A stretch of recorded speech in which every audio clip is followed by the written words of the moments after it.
déclaration de l'archidiocèse de Sainte-Marie à Astana sur la déclaration « Fiducia supplicant », publiée par le Dicaster pour la doctrine de la foi et approuvée par le pape François le 18 décembre 2023. Le but manifeste de la déclaration du Saint-Siège susmentionné est de donner la possibilité de bénir les couples en situation irrégulière et les couples de même sexe. Présentation. En même temps, le document assure que de telles bénédictions sont accomplies, sans valider officiellement leur statut ni modifier en quoi que ce soit l'enseignement pérenne de l'Église sur le mariage. Le fait que le document n'autorise pas le mariage de couples de même sexe ne doit pas aveugler les pasteurs et les fidèles sur la grande tromperie et le mal qui réside dans l'autorisation même de bénir les couples en situation irrégulière ou de même sexe. Une telle bénédiction contredit directement et gravement la révélation divine, ainsi que la doctrine et la pratique ininterrompue et bimillénaire de l'Église catholique.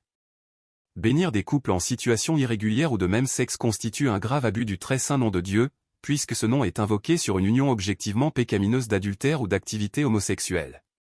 Par conséquent, aucune affirmation, ni même la plus belle, de la déclaration du Saint-Siège susmentionné, ne peut minimiser les conséquences destructrices de grande envergure qui résultent de ce type de bénédiction légitimée.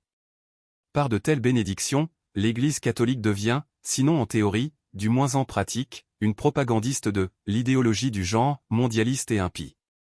En tant que successeur des apôtres et fidèle à notre serment solennel à l'occasion de la consécration épiscopale, de conserver le dépôt de la foi dans la pureté et l'intégrité, selon la tradition toujours et partout observée dans l'Église depuis le temps des apôtres, nous exhortons les prêtres et les fidèles de l'archidiocèse de Santa Maria à Astana, et nous leur interdisons de recevoir ou de pratiquer ou sous quelque forme que ce soit ou des bénédictions de couples en situation irrégulière, ou de couples de même sexe. Il va de soi que tout pécheur sincèrement repentant, ayant le ferme propos de ne plus pécher et de mettre fin à sa situation publique de péché, comme par exemple la cohabitation en dehors d'un mariage canoniquement valide, ou l'union entre personnes du même sexe, peut recevoir une bénédiction. Avec une charité fraternelle sincère, nous nous adressons respectueusement au pape François qui, en autorisant la bénédiction des couples en situation irrégulière et des couples de même sexe, ne marche pas droit selon la vérité de l'Évangile, voir Galates 2, 14, en faisant nôtres les paroles avec lesquelles l'apôtre saint Paul a publiquement admonesté à Antioche le premier pape. C'est pourquoi, dans un esprit de collégialité épiscopale, nous demandons au pape François de révoquer l'autorisation de bénir les couples en situation irrégulière et les couples de même sexe, afin que l'Église catholique puisse briller sans équivoque comme pilier et fondement de la vérité, 1 Timothée 3, 15, pour tous ceux qui cherchent sincèrement à connaître la volonté de Dieu et, en l'accomplissant, à atteindre la vie éternelle.